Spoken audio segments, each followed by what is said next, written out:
said, I did not author the context, but I have been responsible for lots of the updates since 2013. When I came to work at the SHPO in 2011. So I do work in the Environmental Review Division.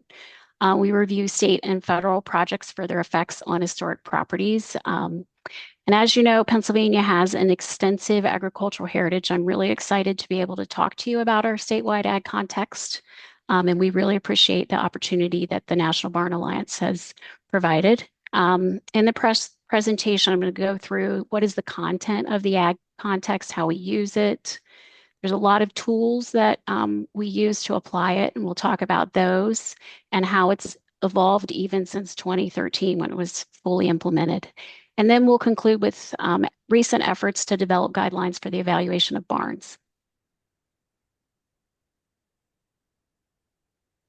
So I thought I would just start out with an introduction to the National Register as a way of background. It's administered by the National Park Service in conjunction with historic preservation offices in each state. The National Register serves as a benchmark for determining which cultural resources are significant and worthy of preservation consideration. So, for example, resources that are listed in or eligible for listing in the National Register receive consideration during federal and state project planning. So within the Environmental Review Division, we use the context really every day to assess the National Register eligibility of ag resources for a variety of project types. More recently, we've seen more warehouses and solar farms that are affecting agricultural resources. To be eligible for the National Register, a resource has to be 50 years in age or older, and it needs to meet criteria for significance and integrity. We're largely going to focus on criterion A for agriculture in the area of significance of agriculture because that is the focus of the ag context. And then we're also going to touch on criterion C for architecture when we address barns. A little more background, historic contexts are used to evaluate National Register eligibility. So they identify broad patterns or trends in history, and they're organized by theme, geographic region, and time periods. And they really help us to understand the property types we can anticipate and what they would need to retain in terms of physical features for something to be considered eligible for the National Register. And again, if you have questions, feel free to pass those along as we go through the presentation. So the official name of the ag context is Agricultural Resources of Pennsylvania, 1700 to 1960.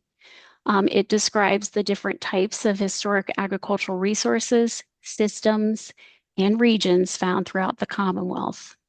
It was created as a unique partnership between our office, we're within the Pennsylvania Historical and Museum Commission, Pennsylvania Department of Transportation, and Pennsylvania State University. Development began in 2001 and it was completed fully in 2013. So I've talked about its use for determinations of eligibility for state and federal projects. It's also used for National Register listing, which requires more detailed documentation and review by state board. In addition to its use in those capacities within our office, there's also a very significant interest in farmland preservation and heritage tourism in Pennsylvania. And the context has been used widely by rural communities that are looking for guidance on how to understand and protect barns and farms and archaeological resources and other parts of the agricultural landscape.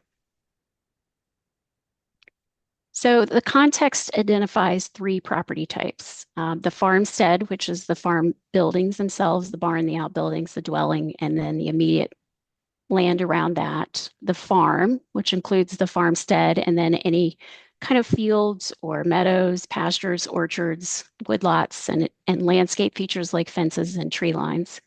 And then we have historic agricultural districts, which are usually a group of farms that share common architectural or agricultural features. And they're linked together by transportation networks. They're served by community resources like mills or schools, churches. Collectively, the farms express the characteristics of a local historic agricultural district. You can notice that I did not mention individual buildings. things like barns, because that was not identified as a property type when the context was initially put in place. So we are in the process of developing guidance for evaluating the National Register eligibility of individual buildings, starting with barns.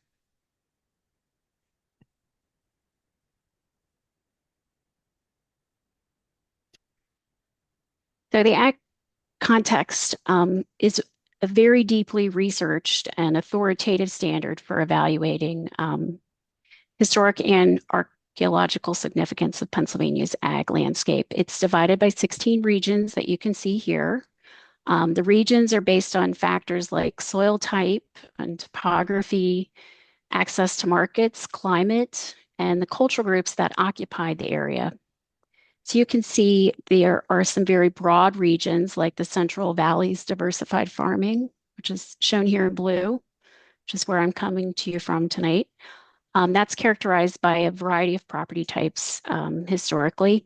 And then there are more specialized regions like the Adams County Fruit Belt, which we mentioned earlier. So 16 different regions, and each of these regions actually has a historic narrative that is available on our website. So I'm going to take a moment to switch over to our website. Just give me a second here. I wanted to kind of walk you through it because it is a complex um, living document that gets updated from time to time as we see the need. Can everybody see the Ag Context website? Okay. We call this the Pennsylvania Agricultural History Project. Now, this is the landing page. And you'll see there is the actual context, all the narratives for each of the 16 regions, and something we call worksheets that we'll take a closer look at. The additional sources is a statewide bibliography of information. There's a field guide for architectural resources. And then there's ag census data. These are manuscripts as well as summaries of data by township and or county for 1850, 1880, and 1927. So if we pop into the context and worksheets page, this is where the meat and potatoes of the context lives. I'm just going to point to the different regions over here. Each region has a narrative explaining the history and the factors that influenced agriculture in that region. There's a discussion of the property types and the registration requirements, and they're very specific to each region for criterion A for agriculture. So each region has different registration requirements to be for a property to be eligible for the National Register. So there are the 16 regions. There's also a more recent update for this 1960 to 1980 period, which is a much more specialized landscape that we'll touch on. And then a statement of integrity and a discussion of property types and registration requirements for all of the criteria. For all the regions, criteria B, C, and D, they're the same registration requirements. They vary under criterion A for each of the regions. Probably the most useful thing on the website is the researcher's guide. It explains how you apply the context and how to document and evaluate a farm for National Register eligibility. And then there's an explanation of how we use the census manuscripts for 1850, 1880, and 1927. And then you'll see a lot of different attachments here. These are all tools we've developed for using the context that I'm going to show you in a moment, some of those. But the other thing that I think we'll open up and look at a little more closely, just want to make everybody aware of it, is the agricultural field guide. This really is a general understanding of the types of buildings you would find and landscape features in farms in Pennsylvania. It's divided by house types. There's a section on barn types. And it is part of the goal of our pending updates for barns to actually flesh this out and include more information. But there are photographs of every type. And there's a little bit of descriptive information so you can this is really for the general user to understand, hey, this is the kind of barn that I have on the property that I've encountered. And probably this is our most visited part of the agricultural context website. So I think Michael's given you the link if you want to look at that. And then there's also a section on barn details, features, and typical alterations. And you can see the list of topics here. This is another section of our website that we will be updating for improvements to evaluate barns for architectural significance. Now, when you go into the website, some of these are missing photographs. That's because we just transitioned to a new platform, but these will be updated fairly soon. So that's the Ag Context website. And there's a plethora of information for each of the regions. The narratives are, I think the shortest is 70 pages long. They're pretty, some of them are hundreds of pages. So there's a lot of detail. If you want to take a look at that, I'd highly recommend you start with the researcher's guide, especially if you're going to develop a National Register nomination or some detailed documentation and use the ag context.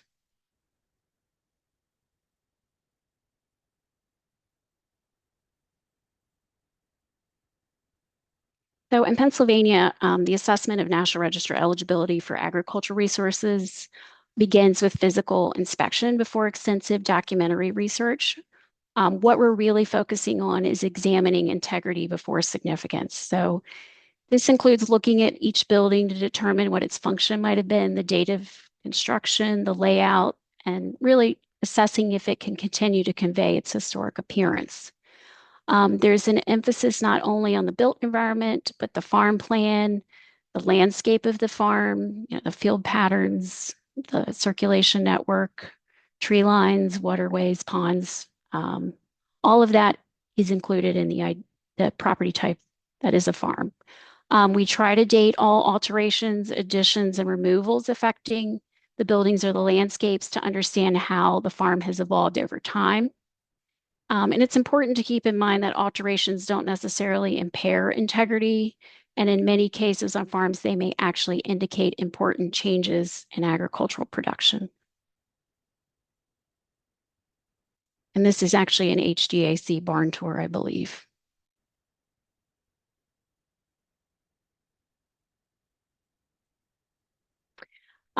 Photographs are really important in the documentation. We request elevations of all the buildings in the complex to understand their function and age and to understand the landscape in the built environment. The photographs, it's important they convey the relationship between the buildings as well as the landscape features.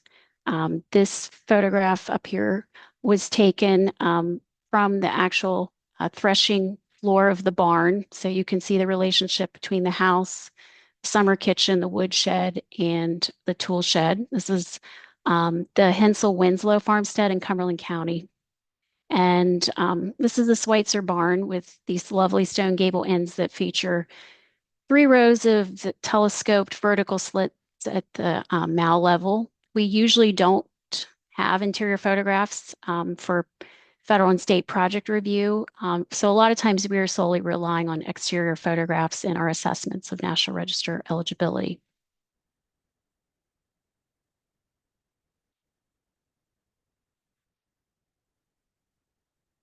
We require site plans with labels noting the function of the buildings and the landscape features, as well as the dates of construction and additions.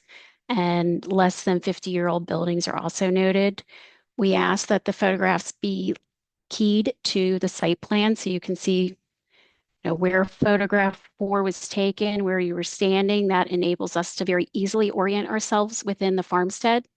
And current aerial mapping really is the most useful base mapping for site plans.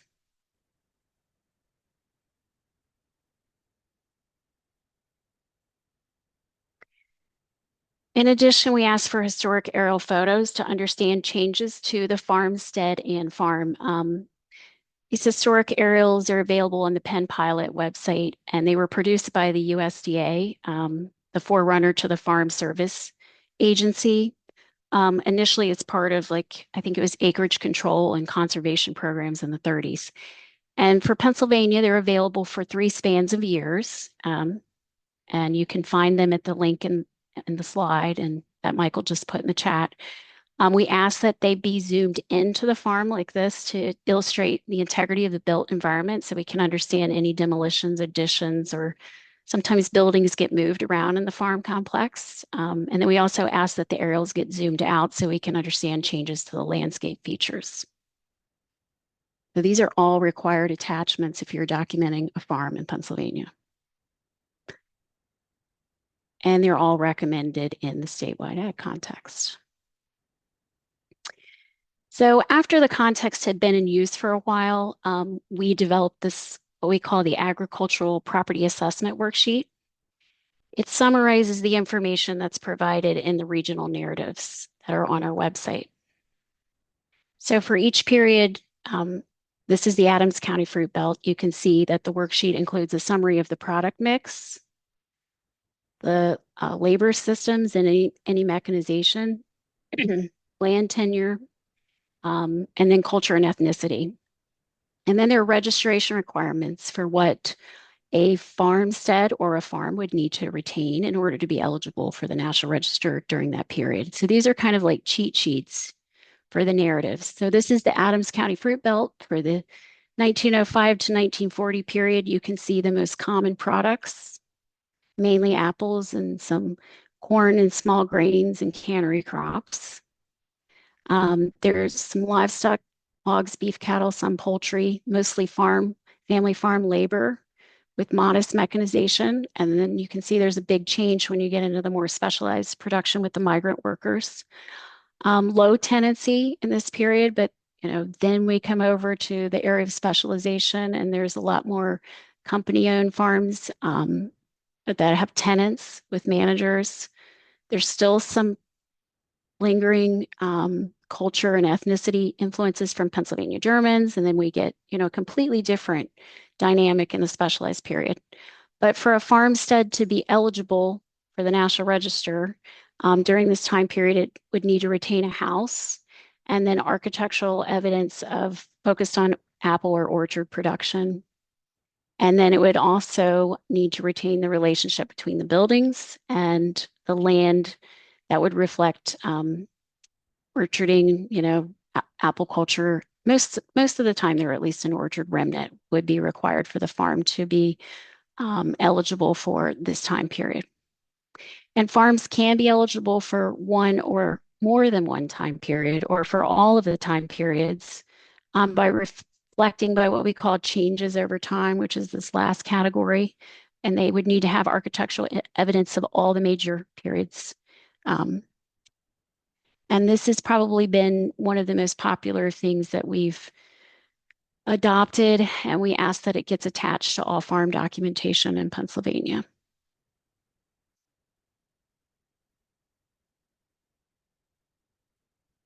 So this is the Tressler Meyer Farm in Center County. This is sort of the initial submission we received with photographs and a site plan, and took a look at that. And the house and the summer kitchen / smokehouse and the barn are all covered in modern materials, but they can still convey their historic use. And the surrounding farmland actually retains the original field patterns.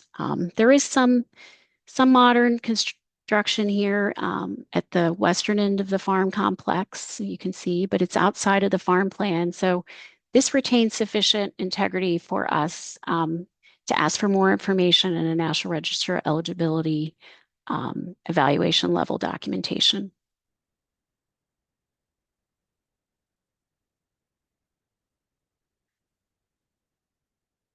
So more detailed research begins with a deed trace, and that establishes the chain of title of ownership, and we prefer that it be presented in this easily digestible table format.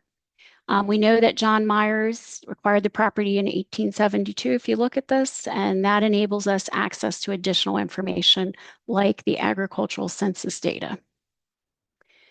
So this is a different property, but I mentioned we use census data for the evaluation of a farm's agricultural significance. There are digitized versions of all the manuscripts from the 1850 and 1880 federal ag census, and Pennsylvania is lucky to have a 1927 state census with individualized entries. So in the manuscripts, you find the county and the township where the property is located, then you use the chain of title of ownership, to look for the owner for the relevant census year, and then compare that individual farm production with the township or county averages. And it's easiest to see this in this sort of chart table format. So this is the format we request. And you can see Joseph Strickler had much higher levels of production and wheat, corn, rye, and oats in 1850 than the average township farm. And farms are considered to have potential agricultural significance if they have average production. It doesn't have to be above average. They need to have average production, and they also need to retain integrity of the built environment and the landscape that reflects those areas of production. So this data is focused on grain production. So the farmstead for 1850, a barn would be a common building that would reflect this product level, this product mix. So after 1927, there's not a lot of available primary information. We don't have the census data. One of the most valuable sources of information for this period can be the current or former farm occupants who are aware of the evolution of the built environment and what was being produced. So we developed this list of questions, things like how has the farm changed? We always like to ask if there are any old photographs or documents that the family would be willing to share, because those kinds of primary resources are invaluable in addition to the oral history. This is a website, Vintage Aerial, that includes aerials of farms that were commercially flown. Oops. Yep.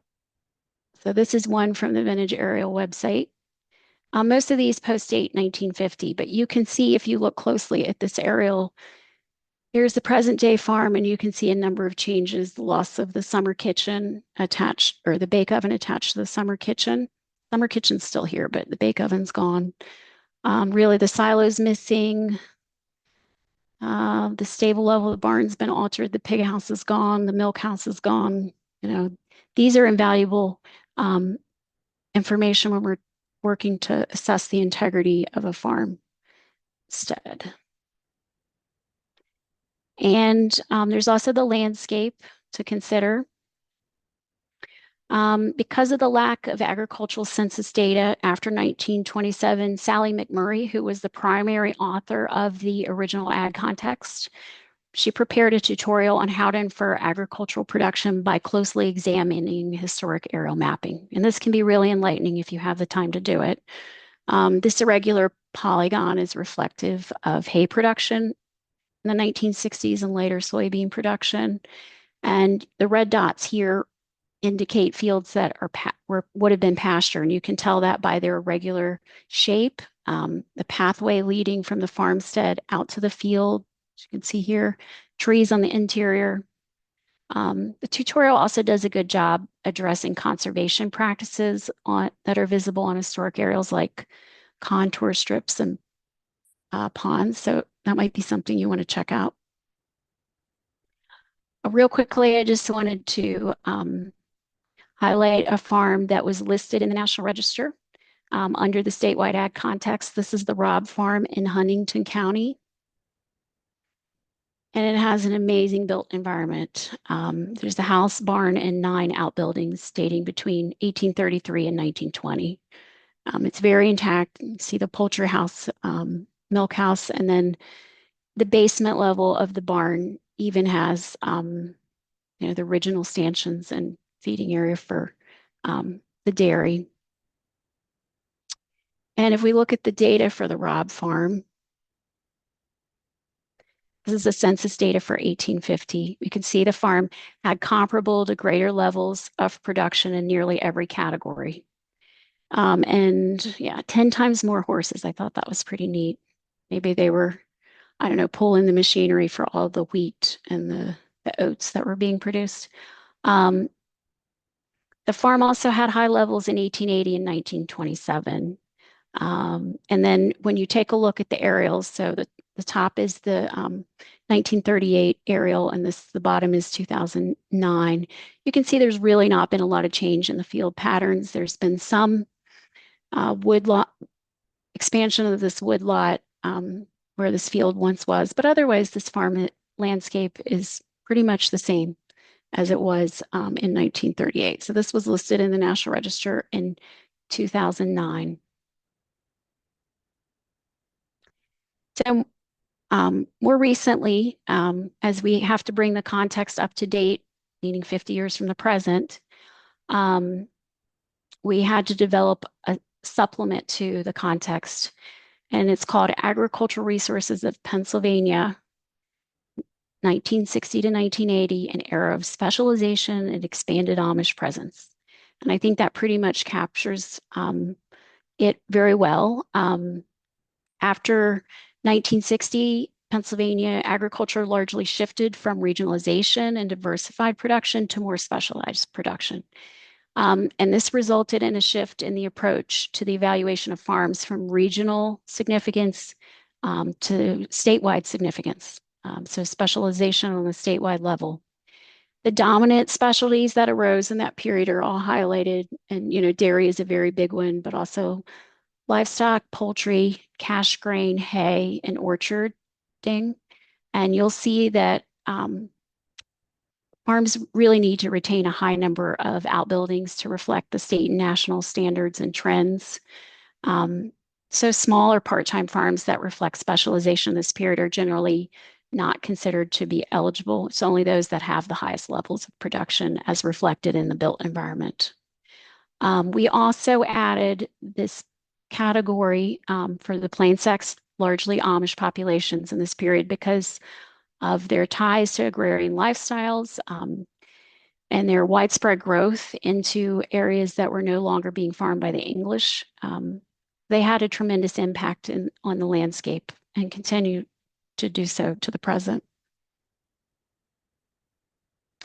This is one of the farms we've recently DOE'd as eligible for the period of specialization. It's the John Whitman Farm in Dauphin County. It possesses statewide significance as a cash grain farm. There were a number of grain bins, a corn crib, and equipment sheds that were in use or constructed during this period, showing the high level of specialization. It was also significant for all the other time periods within the North and West Branch region context. So it is an example of changes over time. And then plain sect farms. When we think about integrity of design on a plain sect farm, it's important to remember that the design is a reflection of cultural values and practices, including the importance of family, the high value they place on utility and functionality, and the emphasis on community instead of the individual. This is the Jacob Huber farm in Lancaster County. It's now the King family farm and has been Amish since 1967. And it includes 94 acres, 2 houses, an 1850 barn with numerous additions, 2 milk houses, a carriage house, this 2005 tobacco barn, and secondary barn, and a lot of modern outbuildings to accommodate farm enterprises. So, the importance of the family unit is often reflected in additions to existing houses or in the form of separate dwellings where the grandparents or children could reside. Often the porches are enclosed to provide more space on the interior. There's usually a kettle house addition to the rear. Can't quite see it in this photograph.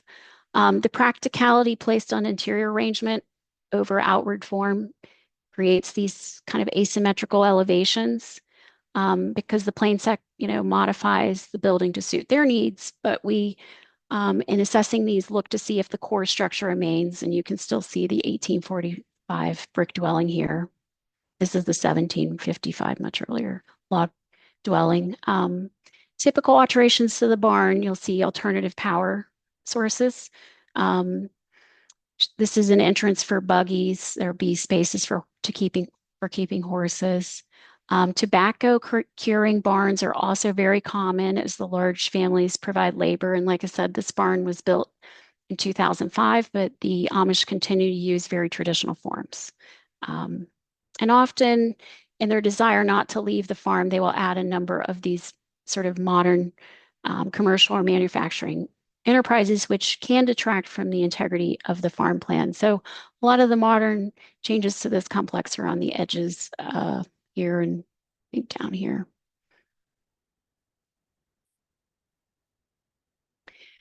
So last year, we published some additional updates that are specific to the historic agricultural districts property type because the initial guidance did not include a lot of detail on how to assess historic ag districts. Um, and this was published following documentation of numerous historic ag districts across Pennsylvania. Again, this was a joint effort by our office and the Pennsylvania Department of Transportation.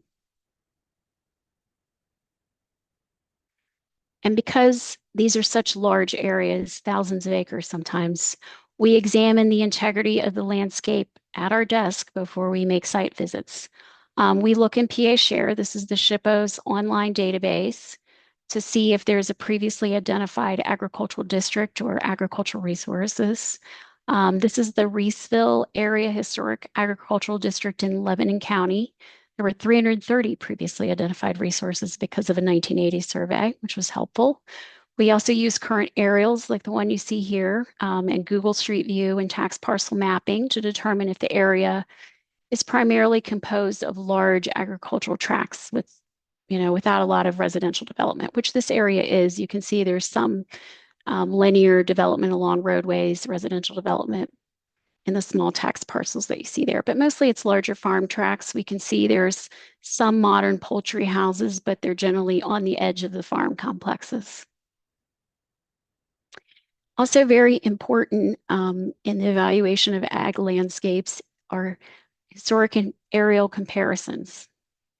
This is a comparison of a 1953 aerial to 2023 aerial on top in the former Likens Valley Rural Historic District in Dauphin County. And this really shows the impact of modern farming practices. These are, I think, 120-foot wide strips, and you can see they span the former farm fields in a lot of locations. Right here is the same bend in the creek. These are fields that accommodate a grain and potato crop rotation that's associated with Sherman Mazer, who is the East Coast's largest potato grower. And you can see the company's also constructed a large number of these very large modern grain and potato processing facilities in the area. So this could be a significant landscape, this in and of itself, if it was historic, but potato growing did not really gain a foothold until late in the 20th century. So this is more of a specialized agriculture, agribusiness that we see in the late 20th century. So modern farming practices can detract from the integrity of the agricultural landscape. However, if we look at the aerials and tax parcel mapping and believe that there could be an ag district, then additional research is done again before we go out. The 19th century atlases can be very helpful because they show the historic location of supporting services like grist mills or schools or churches. And this is an 1877 map of the village of Blaine in Jackson Township in Perry County. Also in Pennsylvania, we have county type 10 maps. These are highway maps from the 20th century. They're wonderful resources that show the roadway system as well as information on area services and points of interest. Sorry. So this mapping is in the East Juniata Historic Agricultural District. And, if you highlight all the different types of services, you really come to understand what existed on the landscape. And these are very useful for when you go out in the field. So I think red were grist mills, the schools are in orange, the churches and cemeteries are in green, and the pink were stores and the sawmills were blue. So, and after all that background research, if you think there's an ag district, it's important to make a site visit. If you see the field patterns and the general lack of modern intrusions, then you really go out there to determine the function and age of the buildings in the farm complexes. Some cases, the buildings may have been abandoned or altered or even replaced with new dwellings and barns, and you can't really see that until you get on the landscape. This is a site visit from Sherman's Creek Valley that we looked at. It's a beautiful, lovely valley that's still under agricultural use, but over 40% of the farms in the study area lacked a historic outbuilding. house or barn, and many had sizable modern buildings to accommodate poultry or dairy or modern on-farm businesses that kind of overwhelmed the landscape and the farm complexes. You don't really notice that until you're out in the field, though. And this is a really unique resource. We would never have found it unless we made a site visit to Turboville in the Limestone Historic Agricultural District in Northampton County. It's the Turbo Grange Hall, number 249, and had the original restrooms to the rear. And then finally, as part of the Ag District guidance, we have developed a worksheet that helps identify changes to the landscape. It's based on land use. Is the land still being used for agriculture? Field patterns. A lot of times, smaller fields will be combined into larger ones to accommodate larger machinery or allow for monocropping. That's a very common change to the landscape. Changes to the circulation network, the spatial organization. Have historic farmsteads been removed? Have new farmsteads been added and changing the pattern? And then changes to the farmstead itself. The majority of farms really need to retain a house barn and at least one agricultural outbuilding. And then the supporting services, which I think got cut off the slide, is another thing we consider. So if multiple boxes are checked for multiple features, it's unlikely an area has the potential to be a historic agricultural district. But this has been something that we introduced in the past year and has been used pretty widely by consultants that are evaluating ag landscapes. So now we come to barns. Pennsylvania is blessed with a wide variety of barn types and construction materials and decorative features. This amount of variety can make it difficult to develop guidelines for assessing the National Register eligibility of barns. Pennsylvania is one of the very few states that has a type of barn architecture that bears its name. And there are a number of variations of the type as outlined in Bob Ensminger's The Pennsylvania Barn Book and seen here. These are all Pennsylvania barns of one form or another, unless Jeff Marshall corrects me. I believe they all are. Pennsylvania was a prosperous state agriculturally, and the barns in Pennsylvania often feature notable ornamentation. This is the Star Barn that had these star-shaped ventilators that gave it its name, formerly located in Dauphin County. And we have the decorative brick ventilators on brick in barns. There's a range of construction materials from the early log and stone barns to the later and larger brick and timber frame examples. And while we have this extensive population of barns, they are very quickly disappearing from the landscape, as we all know. So there is a growing interest in barn preservation. So our office, I think for the past 5 to 7 years, has been trying to develop guidance for the evaluation of barns.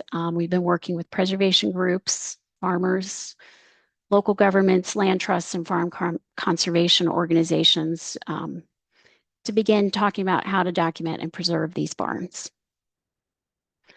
The ag context itself has very little information on how to evaluate individual buildings outside of a farm or farmstead. You might remember the individual buildings were not called out as a property type. So it does recognize barns can be eligible under criterion C for architecture for exceptional features of design, workmanship, and ornamentation. And we have the agricultural field guide, which can be useful for identifying barn types or features and alterations, but it's definitely missing information and needs to be updated. So realizing that our staff really did not have the expertise to develop barn evaluation guidance on our own, we began attending barn tours and reaching out to identify barn experts in the state to help us with these assessments and preservation priorities. I'm going to touch on a couple of the organizations we've been talking to. I think they've already been mentioned earlier tonight. The Historic Gettysburg-Adams County has been a useful partner. We've attended their annual barn tour. And like we said, they've conducted a survey of over 400 barns in the county. This is a copy of the first page of their survey form. In addition, they offer a grant program to barn owners that is a model for the state. They have a barn art show and a sale to raise funds. They have a newsletter, and then they recognize preservation success stories with the Barn of the Year Award. And we're also very lucky to have a statewide nonprofit organization, the Historic Barn and Farm Foundation of Pennsylvania. They have a survey database of barns that we are hoping to integrate into PA Share, our online system. They host a tour of barns in one county or region of Pennsylvania each year. And next year, I'm going to put a little plug in here for Somerset County. It's going to feature barns that highlight this unique jigsaw folk ornament that is often applied to barns in Somerset, as well as the turn of the century practice of splitting barns. So this 1868 barn was actually split down the middle and expanded in 1917. Recognizing we are losing barns at a very rapid pace due to development, neglect, and other factors, and because there is often no viable mitigation options for state and federal projects that adversely affect historic farms, about 5 years ago, our office approached the Historic Barn and Farm Foundation to serve as a manager of a grant fund that could disperse mitigation monies to fund barn preservation efforts. And HBFF has been able to establish a successful program for the last few years. To be eligible, a barn has to be 50 years in age and it has to have served historically for agricultural purposes and has to have a high degree of historic character and materials. So that's an exciting development in Pennsylvania for the preservation of barns. So we decided to poll these barn experts that we met over the past few years. I think this poll was actually done, I don't know, it's been a few years, but we formed a working group of barn experts across the state and asked them how to best assess the National Register eligibility of barns. And it was a motley crew of historians, timber framers, architectural historians, living history specialists. So this is a summary of their feedback. There's a lot more feedback than this, but they indicated barns may be significant for age, type, construction techniques, features, and decorative details. Barns that retain higher levels of integrity of design and workmanship are more likely to be eligible for architectural significance.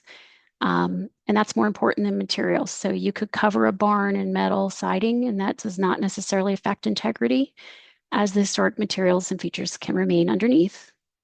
What is most important is the ability to read the original configuration of the barn or its function, and the changes to the barn need to be reversible.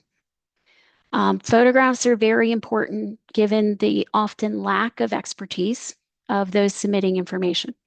So they recommend we adopt a survey form that was designed for barn survey to guide and ensure consistency in data collection. And while we certainly like interior photographs and floor plans of every barn, that was one of the recommendations. That's rare for federal and state project review. So the barn experts indicated that interior access is to document the barn is really only critical if you're arguing it's eligible as an example of a specific construction technique, or maybe it has a notable interior feature like horsepower room. We also made inquiries of the group about preservation options, and they identified the following priorities.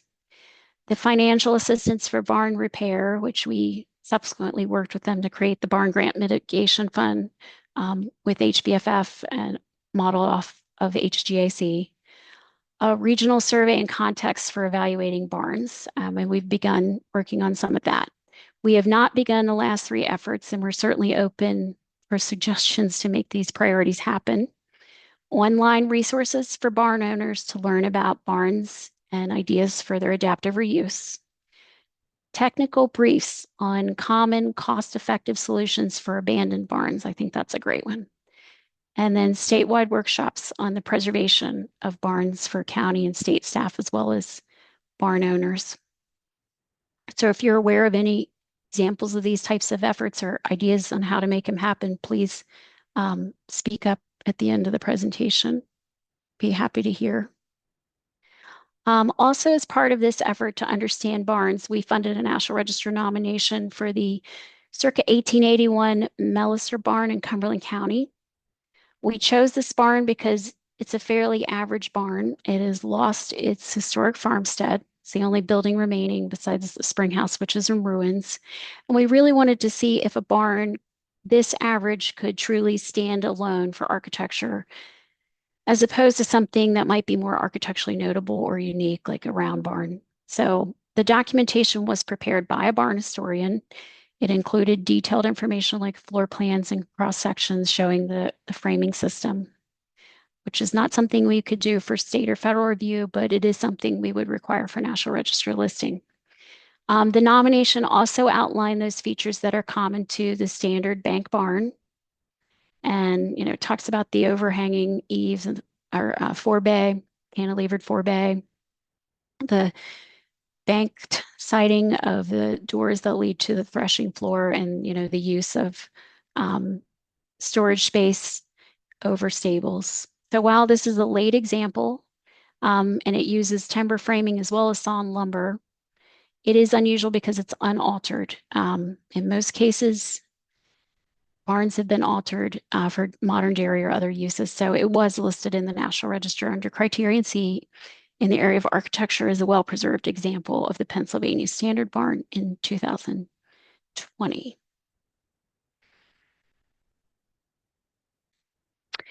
As part of efforts to develop a typology for barns, as mitigation for an adverse effect on a farm, a barn historian actually prepared a context for the English Lake Barn. These barns are named after barns that are found in the Lake District of Northwest England. The context provides information on the geographic distribution, and they're mostly found around Bucks County. The most common age distribution, 1820 to 1840, though I believe there were some examples as early as the late 1790s, and common features of the type with two levels, stone construction, the pent over the stable instead of a forebay, hay, straw, and grain, at the upper level. And then on some examples, there is this earthen bank. So we would like to replicate this model for other barn types. This one identified over 30 examples of the property type, and it will be very useful for future National Register eligibility evaluations. So to conclude, for future updates, throughout our research, it really became clear that in order to evaluate National Register eligibility, we needed better data. We needed to better understand the resources and have sufficient documentation of examples of the types available to the public. So we are looking to increase the amount of information on barns in PA Share. We are also working to update the agricultural field guide to include more discussion of barns and to connect them to the relevant agricultural regions. We plan to include more information on notable materials and interior spaces, structural frameworks, the vents, and decorative features as well. We will continue to request preparation of historic contexts on barn types, and we may fund some of those ourselves. And then we are developing guidance for actually documenting barns, including a barn survey form, detailed guidance for photographs, interior and exterior. And we really want to emphasize the importance of sketches of floor plans and framing systems, again, if the interior is accessible. So that is a brief look into the PA ag context and our efforts to develop guidance for documenting and evaluating the National Register eligibility of barns. I thank you for your time and attention, and I'm happy to take questions or any ideas you might have for developing guidance for evaluating barns. Yeah, if folks want to type them in, I'm happy to read them, or feel free to flag it in your participant. Again, you can give like a wave or something, and I'm happy to call on you.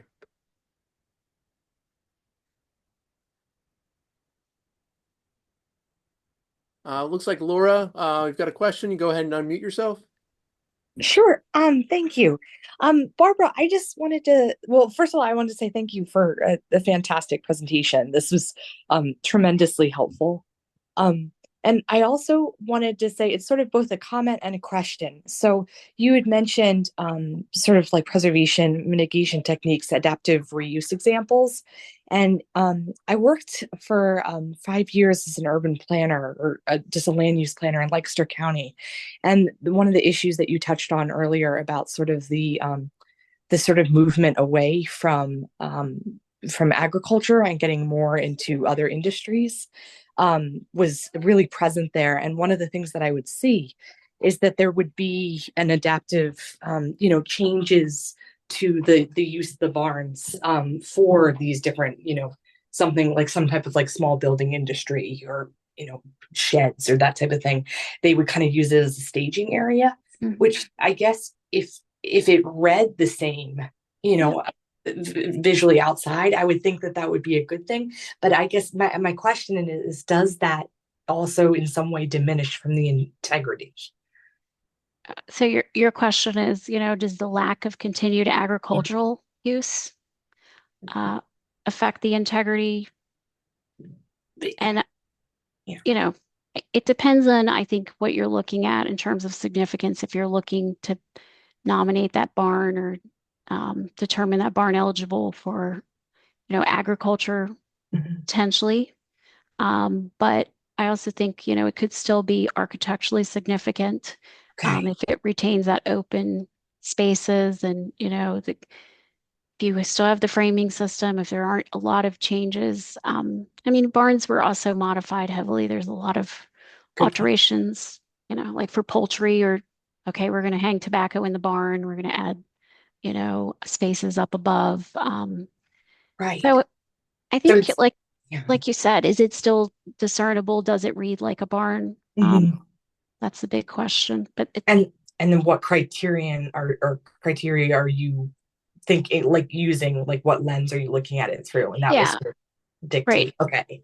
Yeah, I That's mean, like if you're looking at feeling and setting, and it's not being used for agriculture, and you've got, a small building industry making sheds, that does change the feeling of an agricultural landscape. But if you're looking at it for architecture, um, that the best building, the best preservation tool for buildings is to have a use, right? exactly. Keep it in use. Yeah. Yeah. So Exactly.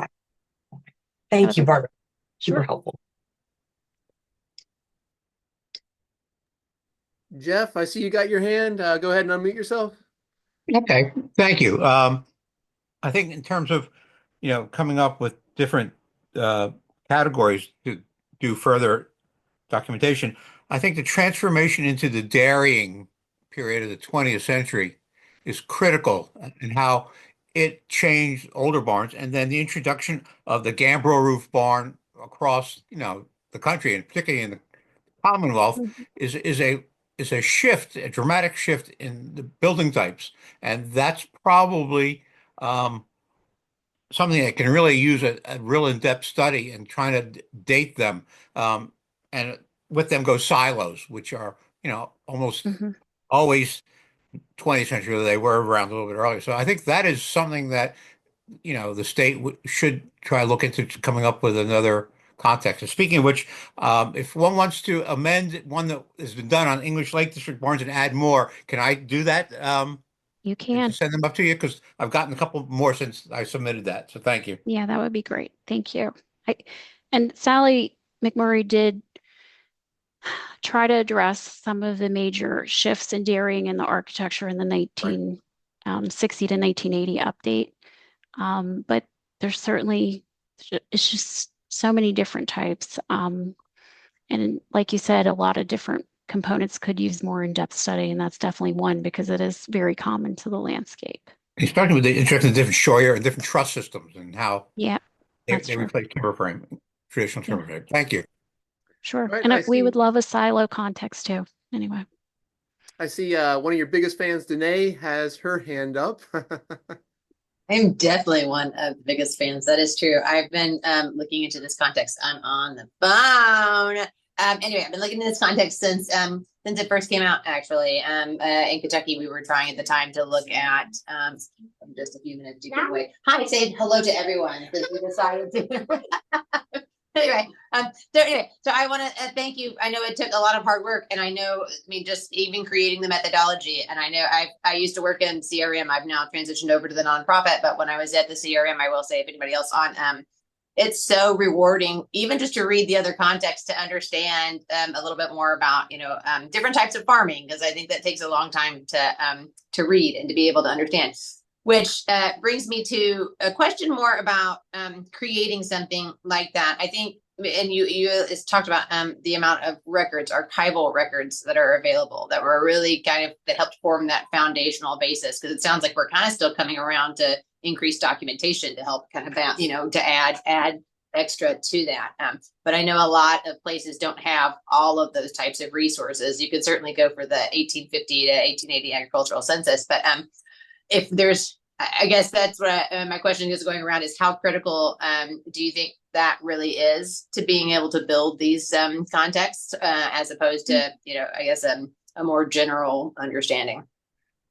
It certainly is the basis for evaluating farms in Pennsylvania, because I worked as a consultant before coming to the SHPO office, and before the context was put in place, nearly every farm was eligible. We have a sort of a standard rule of thumb: when we have a large survey, about 20% of the properties are eligible. It's just generally what happens. And after the context was put in place, about 20% of the farms are eligible. So it works well. But there are plenty of cases where you cannot find the name of the property owner in the manuscripts. That happens nearly every other DOE I look at, the determination of eligibility. So we like to have the ag data, but I wouldn't say it's critical, because we have the information that's available in the narratives that explains, okay, a typical farm would have been producing this, because there's a lot of research that went into those narratives. So we can fall back on that and identify the trends, and then look at the built environment to see if they reflect those trends. So it's kind of like, it's not a deal breaker if we don't have the census data, because then we can look at the landscape and the narratives in the context. So you don't have to have it, but it's very helpful if you do. Yes. A good question. Any other questions folks may have? Barbara, this was excellent. Thank you so much for taking the time to present to everybody. I know I've already seen some comments that are just thanking you for all the information, and of course, all of the great links that you passed along as well. Thank you, everybody. It's been very enjoyable, and it was a great opportunity to really look back at the history of the ag context and understand how far we've come and how far we need to go. Well, you've got great people there throughout the state. So I think We do. as the SHPO being able to work and engage with things that, again, I continue to be jealous of how well networked and how much good research has been done. So best of luck. And I'm kind of sad I'm not CRM anymore and I don't get to use the new context, and I'm glad to know it exists. I would like to just add one thing that your last slide shows, which is quirkiness. You have these door openings that, as I go through Pennsylvania, they are not found east of Harrisburg.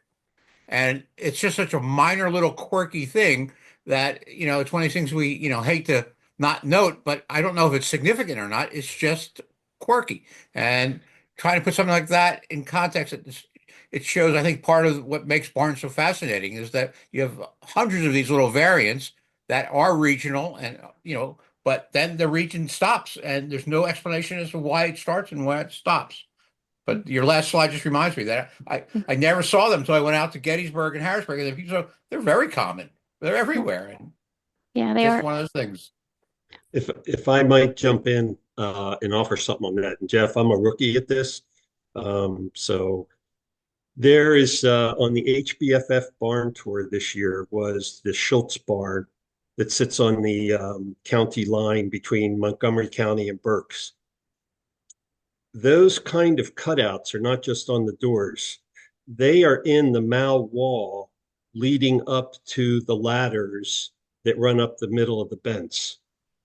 Yep. In that They're more barn. common as Toes. footholds than they are as door openings. But in the central part of the state, they're used actually to reach in and open the doors. Yes, yeah.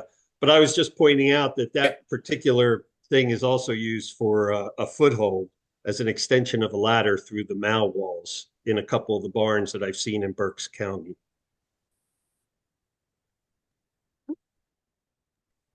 All right. Well, thank you all. I'm gonna go ahead and stop the